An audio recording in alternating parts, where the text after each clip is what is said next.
Hey guys, thanks for clicking the link. I'm Matt and this is Outdoors for a Change.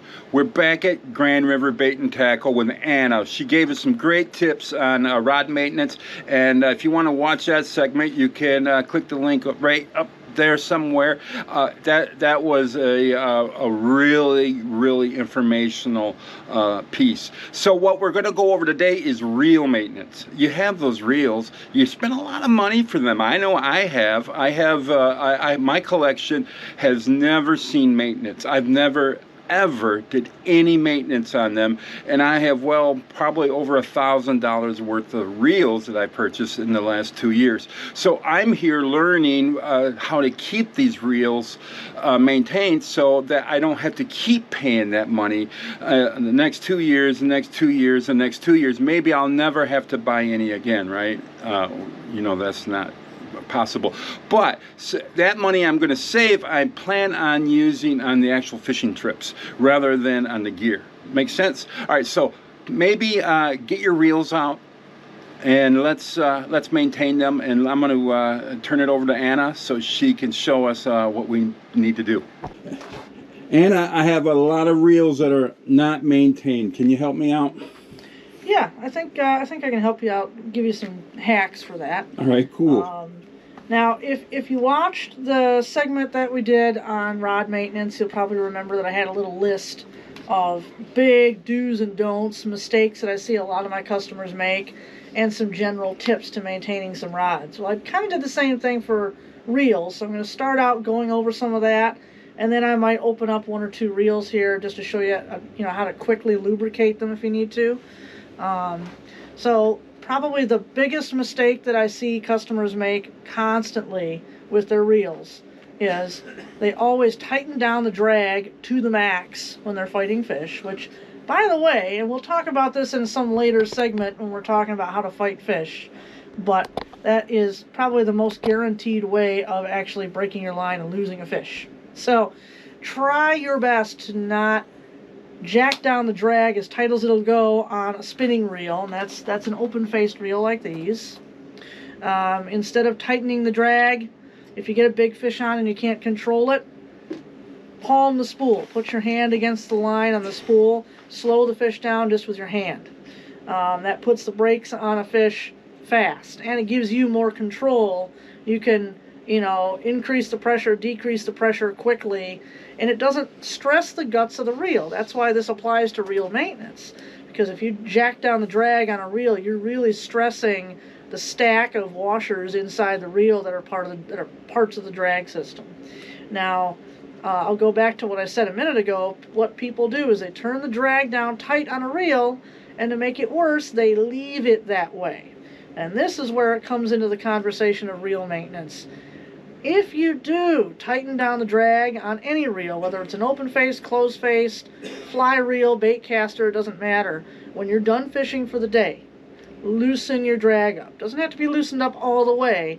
Just, loosen it to a reasonable level so that it's not just compressing all the washers inside the reel. If they stay compressed for a long period of time, sometimes they just freeze up. Sometimes it just weakens the drag so that in future it's not as strong as you need it to be. Loosen your drag when you're done fishing for the day. It'll save your reel for a lot longer. Another mistake that I see a lot of people make while they're out fishing is they'll just drop their combo on the ground while they're unhooking a fish. And sometimes it's inevitable. Sometimes you just have to do that. You just got to get the darn thing out of your hand. But do your best while you're out fishing to not set your rod and reel down on the ground, in the sand, in the mud, because reels get all kinds of grit down inside them. And sometimes even if you drop the reel in the river, you're getting microscopic grit inside the reel that you can't even see, but over time that builds up and starts to cause you all kinds of problems. So basically just try to keep your reel clean as best you can. Obviously when you're fishing, you can't keep them pristine. I get mud on my stuff a lot, but I do my best to keep it out of the sand, out of the mud and the silt, and also I don't want my rod getting stepped on either. So I try to lean the combo up against a tree or something, get it out of the way so the reel is out off the ground and the rod's not going to get stepped on, and then we're good to go. Another thing that I see a lot of people do is if something goes haywire inside the reel, something binds up, people get mad and they try to force it to work. That will destroy your reel. It will. If anything starts to go wrong in a reel, usually early on, it's a relatively easy fix. Either you or an experienced repair person can repair the reel early on when something goes wrong. But if something starts to go haywire in your reel and you just try to make it work, it can go past the point of no return very quickly, to the point to where you have to, order a whole bunch of expensive parts that maybe just required a bit of adjustment or cleaning to begin with. You don't want to do that because it'll cost you money and a lot of frustration. So if something starts to go wrong with a reel, it's not working the way it should, it's making a weird noise, maybe the anti-reverse stops working or something like that, stop using the reel, put it aside, switch to another reel, and get your reel repaired. And that takes me to the next point. I try to tell people, don't open up, don't disassemble your own reel, don't take it all apart unless you know what you're doing.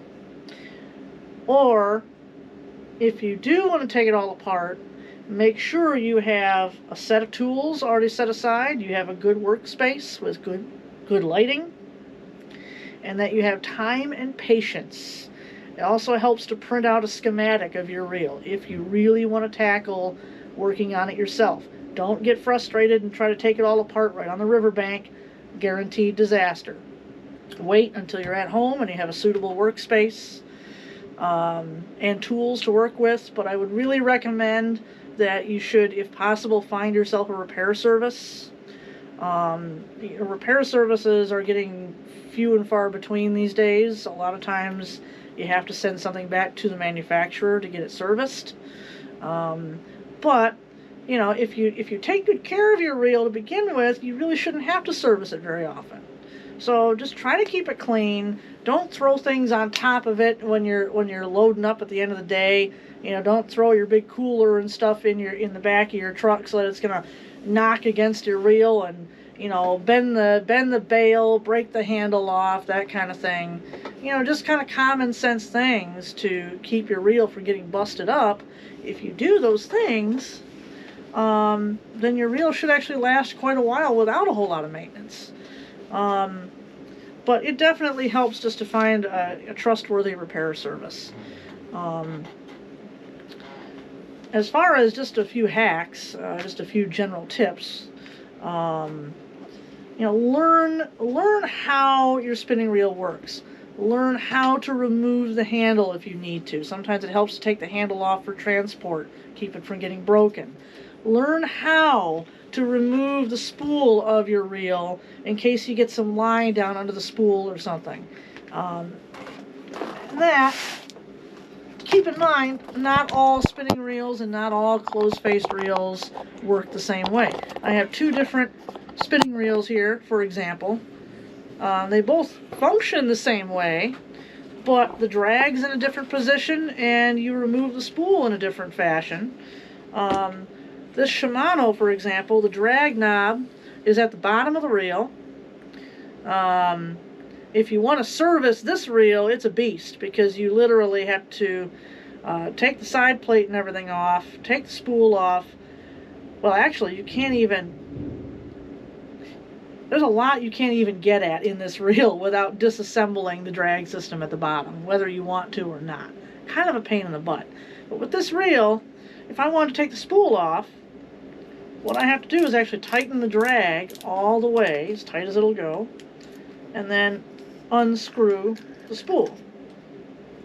So if I had line that got down under the spool, got wound around the main shaft, which happens a lot, that's how I would have to get it off.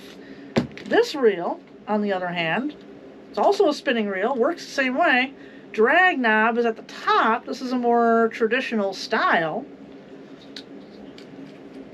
Unscrew the drag knob, take the spool off.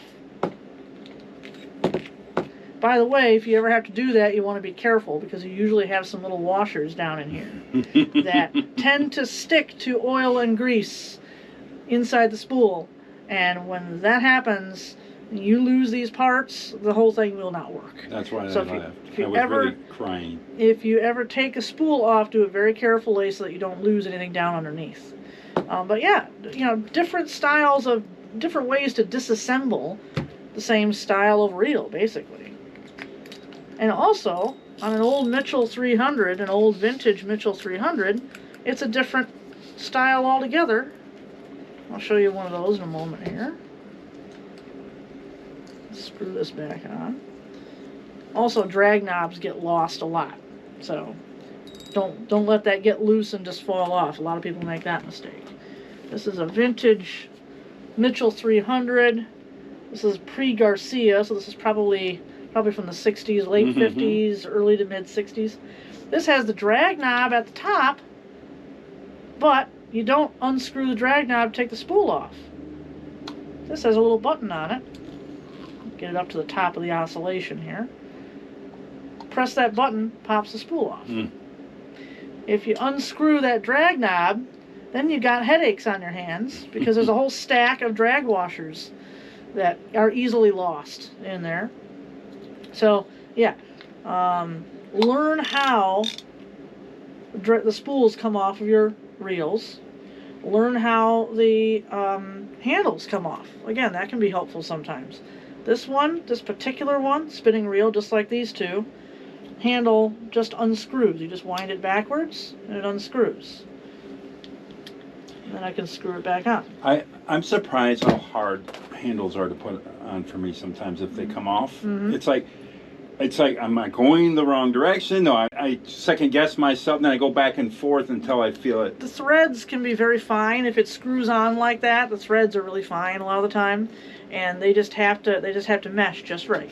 And I'm impatient. So it takes patience. It really does take. Now you saw that I just did that quickly. Yes. Because I'm so used to fishing Mitchell reels, these old Mitchells. This is my favorite reel right here. So used to these, I know how fine the threads are. I know what angle I need to get it in there. I mean, I could take one of this particular reel apart, put it back together in my sleep. Yeah, I was gonna say with your eyes closed, like a soldier in Vietnam with an M16. Exactly. and if you have a reel that you really like, you should get to know it pretty well. This is another animal. In this case, you have to unscrew this side. And you have to be careful, again, not to lose parts. You got small parts. See that little tiny plastic square block right there? Yep. If you lose that, you're in trouble. Believe it or not, it actually makes a big difference. So it's an example of one of those little itty bitty parts that are easily lost. This is why you don't want to take this apart on the riverbank if you can avoid it. And that's how you remove the handle, if you have to. Modern spinning reels, you can switch the handle to whatever side is most comfortable to you. A lot of the older ones you can't do that with. Like, you can't do that with this one. They have to be normal like the rest of us. In the case of the Mitchells, they actually made a 301, which was identical except the handle was on the other side. Oh, did they? So back then, you bought either a 300 or a 301. And some people just have different, like well, that's a different topic. But yeah, a lot of the modern spinning reels and even some of the modern Spincast reels, you can switch the handles back and forth. And some people have different ways they like to do it too. So yeah, just be aware how to remove handles, how to remove spools, where the drag system is, how the drag system works. Basically just know how your reel works as best you can. That can avoid a lot of headaches and make you able to do some troubleshooting. When it comes to lubrication, a lot of people think they have to disassemble their entire reel to lubricate it. Not necessarily the case. When it comes to This is a good example reel. Okay, it's missing the handle. By the way, handles get lost easily. Pay attention to anything on your reel that can easily come loose. So, you know, the retention knob on one side of a spinning reel, a drag knob, any of that stuff. A lot of times people will be happily fishing and the handle will just fall off their reel because they weren't paying attention and that little knob was getting loose. And they don't even realize that if the handle feels sloppy, then they need to tighten things up. They don't even know this. So that's what happened to this one. That's an expensive reel too, so I need to order a handle for this. To lubricate this reel, let's just say I just wanted to put some oil in it. It was grinding a little bit. You don't have to disassemble the whole darn reel. It's actually easy to do this. But do this at home in a well-lit place, preferably on a table that has a light-colored top, because then if you have small parts fall out, you can see them more easily. Now, on some modern spinning reels, just FYI, see all that stack of parts right there? Mm-hmm. If you lose any of those, or if they come off and you put them back on in the wrong order, this thing will not work. So be careful of wee little parts like that, and it gets worse down inside the reel. To be blunt, that's why I haven't done anything with my reels yet, because I've ruined. Well, it's because you didn't know this stuff. Right. But now you know. Now I know. When you take this stuff apart, all you gotta do is just be aware that stuff is there. And if you're impatient, you might rush it. Maybe it's a good idea to don't ever rush anything. To have somebody to have a service do it for you. But all I'm gonna do, let's say this thing just needs some lubrication. I'm not gonna take the rotor off, take the guts apart. I'm not gonna do any of that. 3-in-1 oil, a couple of drops right down the main shaft, just like that. And then I just, if I had a handle, I'd crank the handle, but I don't, so just gonna spin the rotor, get some of that oil down in there. Maybe do that 2 or 3 times if necessary, and then you should be good to go. Now, if you get a whole bunch of sand down in there and it's still grinding, then it's time to get a hold of a repair service, because then you got sand in the ball bearings, and you may need new ball bearings. That's a problem with my beach rod. It's always in the sand, and I lay it down in the sand. Yeah, you don't want to do that if you can avoid it. Yeah. Now, this one, I chose not to open this reel up earlier because I wanted to do this on camera. All right. This is another vintage Mitchell 300, probably from the 70s. I love it. Everything works okay on it. It's got a little bit of a spool rub, which means that at some point somebody put some pressure on the rotor somewhere and it's a little bit bent, so it rubs against the spool a little bit. That's not a big deal. The reel still functions. That's character. Bail system still works fine. The problem with this reel, the biggest issue, is that the anti-reverse is not working. Either way I swing that little lever, the anti-reverse doesn't work. So I'm going to open this reel up real quick, and I'm going to see if it's just a matter of lubrication, or if there's actually a broken part that I need to repair or replace. So, old vintage Mitchell 300, handle unscrews, like so. Now I have kind of a kit of tools put together here that I always like to have available if I'm doing work with the reels. So I like to have, oh, don't need a pen here, a couple different types of pliers, a couple different types of screwdrivers in different sizes. I got a flathead, I got a Phillips, I have a wee tiny little Phillips, I have a different size flathead here. I got 2 pairs of these, I don't know why. You want to have a couple of cleaning items, an old toothbrush, pipe cleaner, a couple of different sizes of brushes like these. I have some old silicone reel lube here. Don't like to use grease like this, except on parts of the drag system. The only time I use grease normally is on drag washers. Grease down inside the guts of a reel attracts grit like a magnet. I bet. It actually sucks sand and stuff right into the guts of the reel, which is not what you want. So, grease only on the drag system, and thin oil, 3-in-1 oil or something similarly thin and watery. My dad used to use oil that was made for airplanes in World War I, and it was insanely thin oil. That worked great. And I just used all of his supply up just a year or two ago. Not much of that laying around anymore. But 3-in-1 is something you can find at any hardware store or an AutoZone or any place like that. You should be able to find this. And it's thin enough to do the job just fine. That's kind of my go-to. Don't use WD-40. A lot of people use WD-40. WD-40 has its uses, but it does not work all that well as a lubricant inside a reel. This stuff is better in my opinion. But anyway, so this is the basic kit. And for this job, I'm going to need that flathead. And that might just be the only thing I need.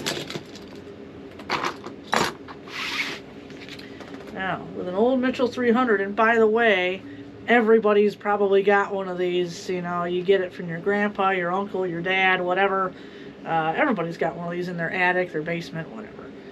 Lots of Mitchell 300s floating around. One of the best, easiest maintenance spinning reels there is. That's why I love them so much. They work great and they're easier than heck to maintain. The older reels are nice because they're relatively simplistic. Repairs are simple. They're easy to take apart.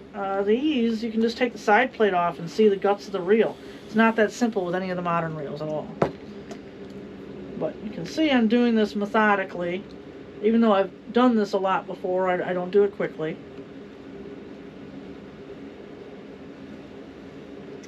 So I don't want to lose parts. I don't want things to come out of place. I want things to still be kind of all in place when I take this side plate off.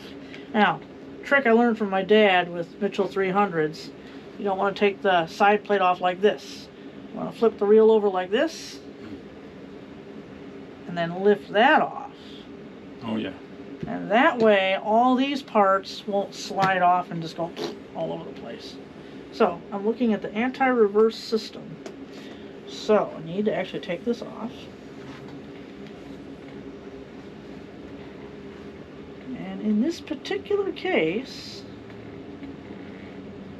it looks like it's only a matter of lubrication. I think if I put some oil in here, I think we'll be good to go.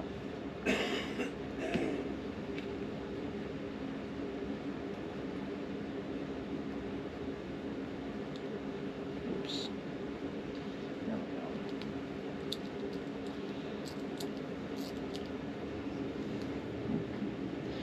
I think somebody put too much grease in here.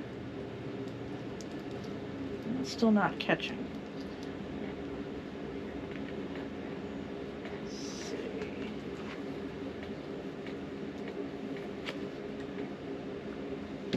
Yeah, this is one of the reasons that, look at all this old grease in there. Now that's not even, I've seen much worse before, but I think I still might want to scoop some of that grease out. And also, another good thing to have in your kit would be rags or paper towels, because if you got to scoop grease out of the guts of a reel, it's going to make a mess. Alright, I think I might be in good shape now. Sometimes too much is too much. Yeah, especially as it applies to grease in a reel. You bet it does.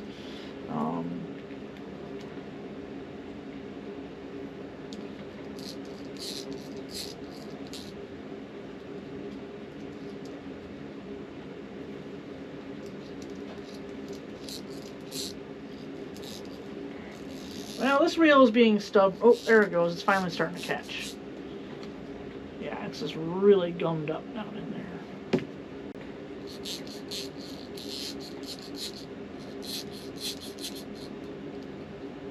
It's being stubborn, but I'll get it eventually. It's just a matter of not... Like you said earlier, patience. Yes. I think I might have it. Let me put her back together.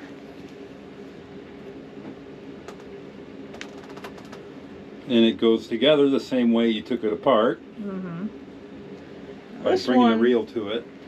This particular one isn't so bad. Some of them you open them up and stuff just slides around all over the place. But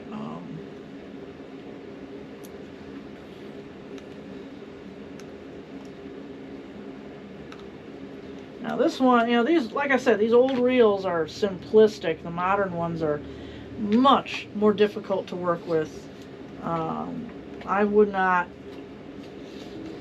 I will take apart. God dang it! I will take apart certain modern reels carefully, but I don't like to disassemble them all the way down to bare bones. I mean, I'll take the rotor off and look at the anti-reverse system maybe, but I really prefer these older reels as far as working on them. Well, you could see what everything does just by you spinning it. It makes more sense than the new reels I have, and I don't know how they work. Yep. Just this one is just being... I could see the allure of the Mitchell reels now. Like I never really did, but I do now. Oh, and it's not just the Mitchells. The old Shakespeare, 2052s and 2062s, the old DAM Quicks, all of those older reels are like this. I mean, they're simplistic. They're easy to work on. Some of them have aggravating little quirks, but once you learn those quirks and you learn to work with them, it's still, you still have all metal parts. Nothing is as tiny as... In fact, I might even remove the rotor on that Fluger to show you how complex things can get down in there.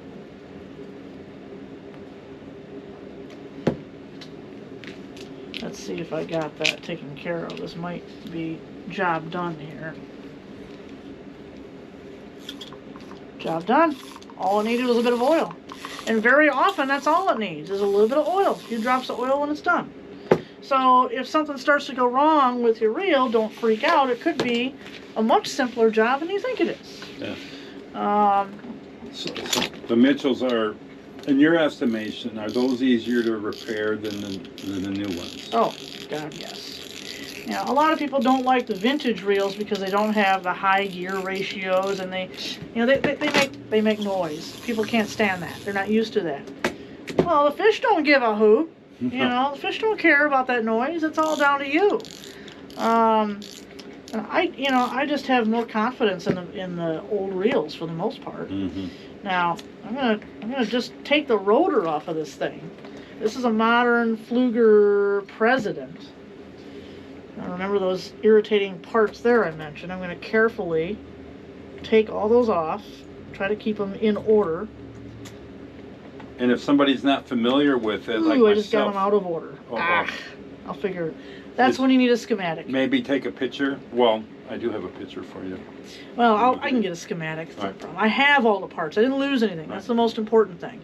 As long as you don't lose anything, even if you can't figure out how to put it back together, you can get online, get a schematic for a Fluger President online, print it out, and you can see how those parts go back together. So that happened for a reason, because it's not the end of the road if that happens to you. But it's important to not lose anything. I'm not worried because I know I have all the parts here. So, at any rate.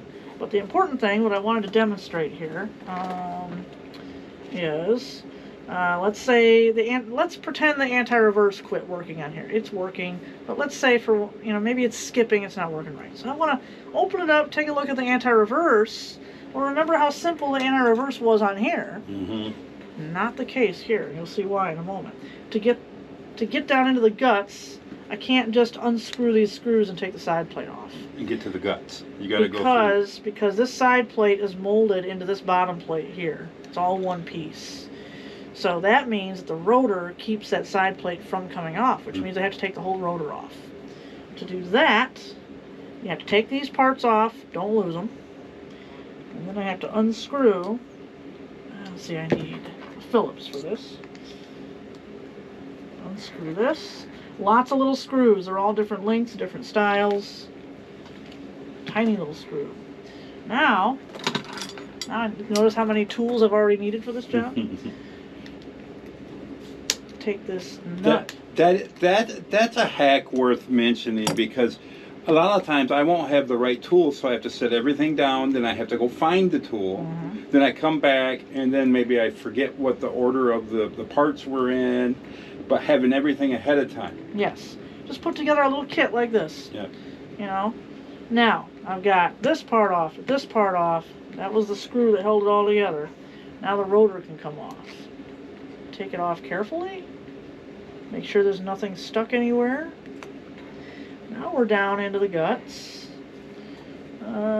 This is the anti-reverse system of this reel. Yep. Because I don't have the handle. There we go. I can't really demonstrate very well how it. Let's see. Oh, anti-reverse switch. See a little bit. Just turn it off. Yeah. So now it's in turned off, no anti-reverse mode.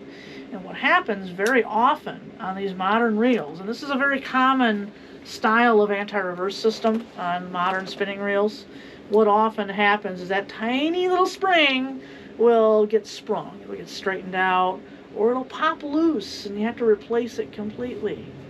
Well, you need tweezers and a magnifier to put a new spring in there. Yeah. Have fun with that. I've been there and done that. It's not fun. It looks a lot more complicated. There's no doubt about that. It is not fun. So again, if you do want to tackle reel repair, yeah, it can be fun, you know, and it can be very satisfying. I bet. But you have to think ahead. Mm-hmm. Get your tools together.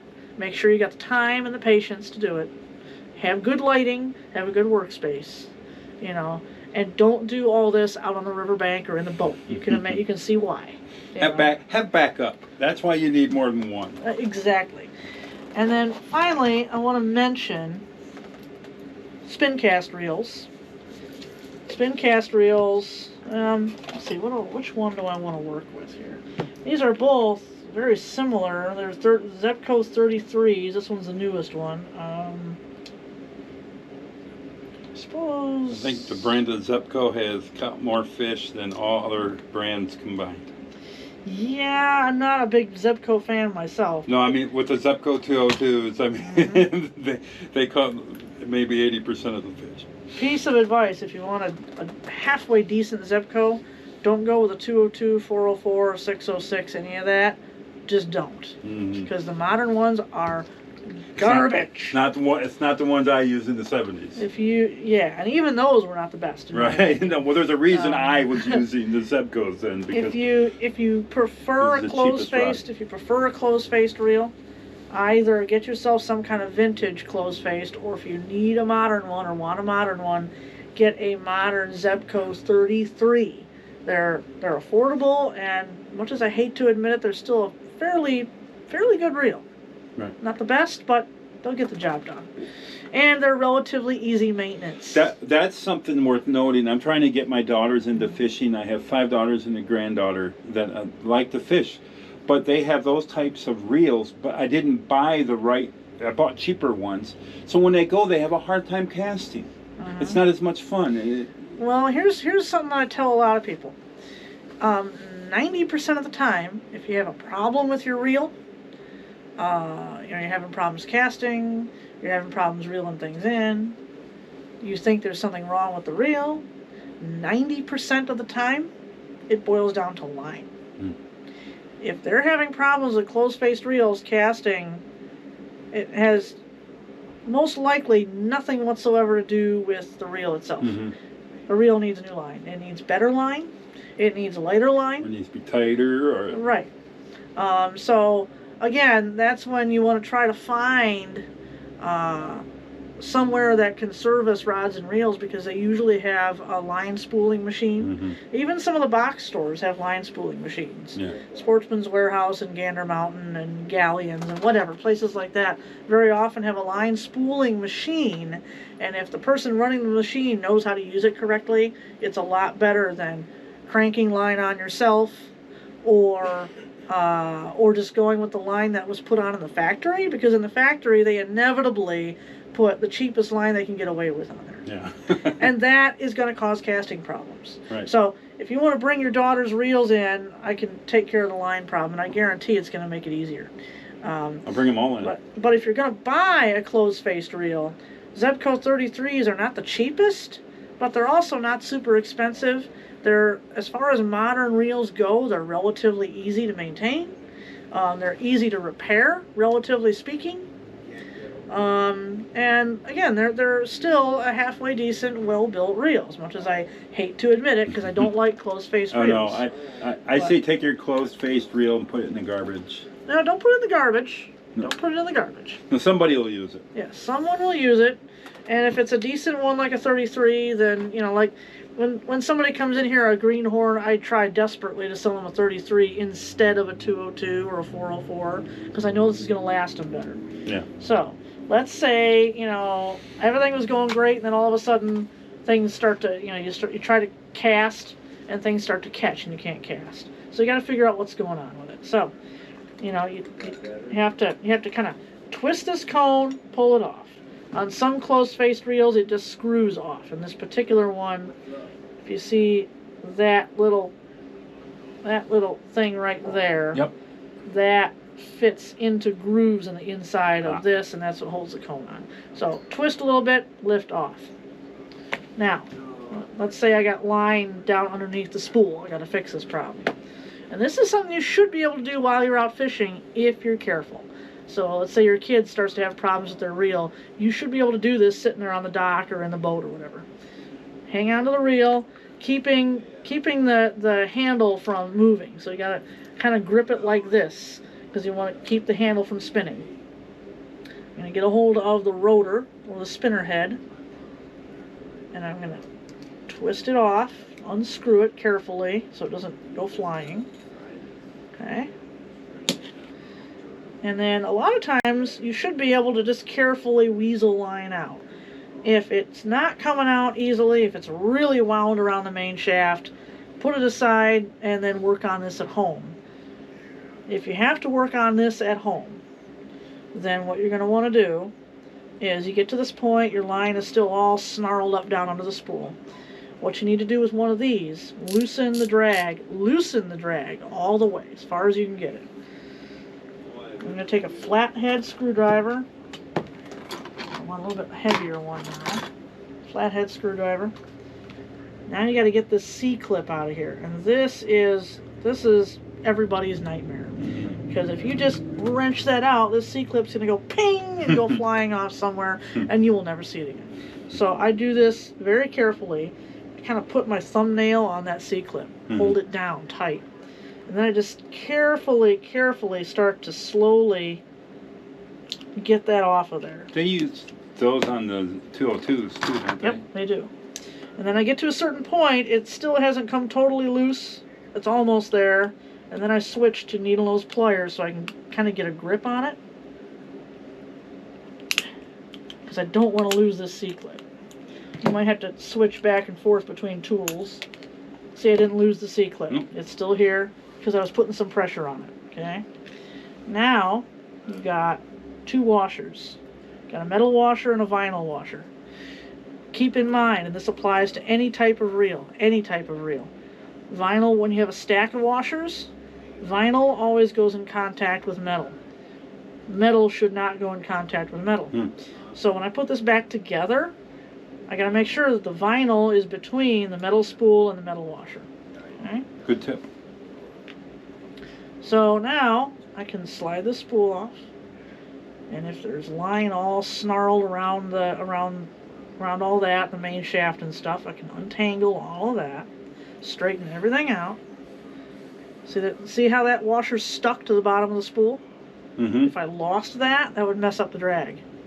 So gotta be careful not to lose stuff that's sticking to parts of the reel like that. Alright, so now I got everything unsnarled, put it back together. So I'm putting these two washers back on, vinyl in between the metal. This washer has a little tooth to it. And that little tooth slides into a little groove right there. Like so. Now we got to put that stupid C-clip back on. It can get away from me putting it on too. Oh yeah, you bet. That's why I'm holding it again with my thumb. Memories coming to mind. And then you want this type of plier. And You've done this before. Popping it back into place like so. And now I can screw the rotor back on. It's a pretty simple system too. Pretty simple, and the guts too. Like if something was going on down in the, in the real guts of the reel, this back cone can also come off, and you can access the guts. And you can figure out what everything does too. And then I can put the cone back on. Now on many closed-faced reels, not all of them, but a lot of them, they have a hole on one side. There's no hole anywhere else in the edge of that spool. That is a drainage hole. So the reel sits like this on the rod. And as you crank line in, you're getting condensation from the line down inside the reel. You want that to drain out. It's a drain plug. Okay? So that is a drainage hole. Now again, not all closed-face reels have it, but a lot of them do. When you put this back together, you want to make sure, press that button to retract those pins to make it easier to get the cone back on. Anyway, you want to make sure that pin or that hole is lined up with the foot of the reel. Because if it's not, very often you're putting the cone on the wrong way, and then it gets jammed. And then next time you need to take it apart, it's going to be a pain to take apart. So you want to check for that drainage hole, and if there is one there, you want to carefully weasel this back into position so that that little hole lines up with that handle, or the foot, I mean. Now it's on correctly, and that graphic should be facing up also. So you want to look for those sort of landmarks on the cone of the reel. Make sure it goes on correctly. And now we're back in business. And I think that covers everything that is really important. There you go, guys. Does Anna know her stuff, or does she know her stuff? I was going to do a video doing a bunch of reel maintenance, but I'm not going to do that now. I got a whole pile of reels I'm going to drop off to Anna. Let her do the work. Let her maintain it. That way I can, I can rest easy knowing that the work was done right and my reels are maintained.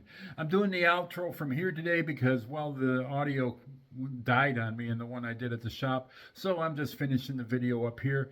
If you guys got anything from the video, could you do me a favor and hit the like button and even consider subscribing? If you did, it would really help my young channel out.